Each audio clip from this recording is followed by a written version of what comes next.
vous vous lancez dans la lecture audio de l'analyse littéraire de la mort du roi Tsongor, célèbre ouvrage de Laurent Godet. Au fil de cette lecture, vous découvrirez dans un premier temps une brève mise en contexte de l'œuvre et son auteur. Ensuite, un résumé de l'ouvrage vous sera exposé, suivi d'une analyse des personnages et des points clés du roman.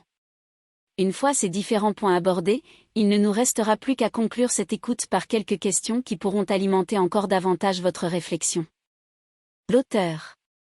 Laurent Godet est un écrivain et dramaturge français né à Paris en 1972. Auteur à succès, ses romans lui ont déjà rapporté plusieurs prix littéraires dont le Goncourt en 2004 pour Le Soleil d'Escorta. Principalement connu pour ses romans, c'est pourtant à la scène que cet ancien élève de lettres modernes, auteur d'une thèse sur le théâtre contemporain, consacre une bonne partie de sa carrière littéraire. Plusieurs de ses pièces, dont Combat de possédés 1999 ou Pluie de cendres 2001, ont été jouées à travers toute l'Europe.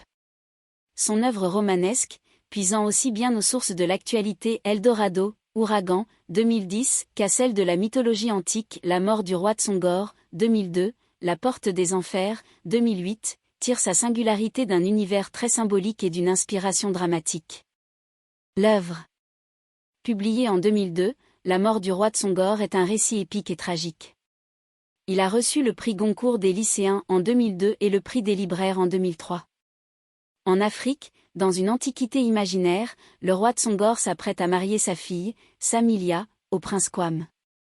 Cependant, un deuxième prétendant, Sango Kerim, vient réclamer Samilia en vertu d'un serment prêté jadis. Pour éviter tout conflit, le roi se donne la mort. Malheureusement, cela ne suffit pas à calmer les esprits et la guerre éclate, aussi sanglante qu'absurde. Suba, son plus jeune fils, parcourt alors le royaume à la recherche de 7 lieux pour rendre hommage à son père. Résumé.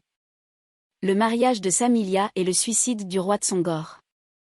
Alors que la ville de Masaba est en fête en raison du mariage de la princesse Samilia promise à Kwam, Katabolonga, le porteur du tabouret d'or, le symbole du pouvoir, éprouve l'intuition qu'il va tuer le roi Tsongor en ce jour de noces. Un ancien pacte lie en effet le roi et Katabolonga, 20 ans de conquête et de combat ont conduit le jeune Tsongor au pays des rampants, surnommé ainsi en raison de la posture courbée de ses habitants de grande taille, façonnés par l'usage de huttes trop petites pour qu'ils puissent s'y tenir debout.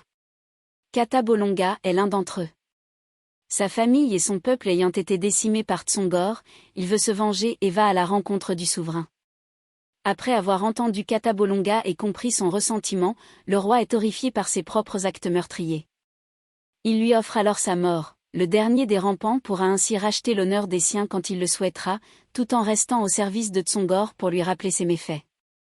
Depuis lors, le roi administre son empire avec Katabolonga à ses côtés. Le jour des présents, au cours duquel il est d'usage que le futur époux comble de trésors la princesse, le fils adoptif du roi, Sango Kerim, vient réclamer Samilia. Celle-ci lui a en effet fait le serment de l'épouser alors qu'il était enfant. Tsongor est confronté à un dilemme tragique, quelle que soit la promesse qu'il honorera, la guerre éclatera. Or il n'est plus le roi fougueux de jadis et sa jeunesse meurtrière animée par la soif de conquête pour bâtir un empire lui fait honte. Aidé par Katabolonga, il décide de se donner la mort pour ne pas prendre d'engagement pour l'un des deux partis et ainsi éviter tout sujet de conflit. Avant de s'exécuter, il fait venir Suba, son plus jeune fils, et le charge de construire cette tombeau à travers le monde pour honorer sa mémoire. À la fin de sa mission, son fils devra choisir l'un des 7 édifices pour enterrer définitivement son père.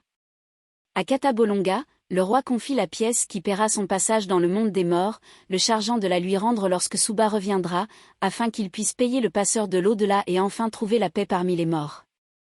Il se condamne ainsi à être un esprit errant jusqu'à ce que Suba ait accompli son devoir. Katabolonga se rend compte que sa soif de vengeance a disparu en raison de son attachement envers le roi.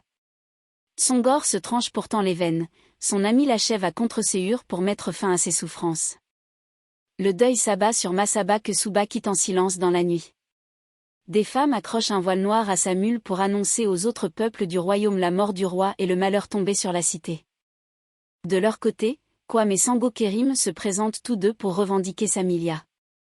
Refusant la volonté du roi qui désirait que la princesse ne soit à aucun d'entre eux, une guerre s'annonce dans le royaume. L'armée nomade de Sango Kerim, composée des tribus des chefs Bandiagara, Karavanat et Rasamilag, occupe Nous espérons que vous avez apprécié cet aperçu. Pour continuer à écouter ce livre audio sur Google Play Livres, utilisez le lien dans la description de la vidéo.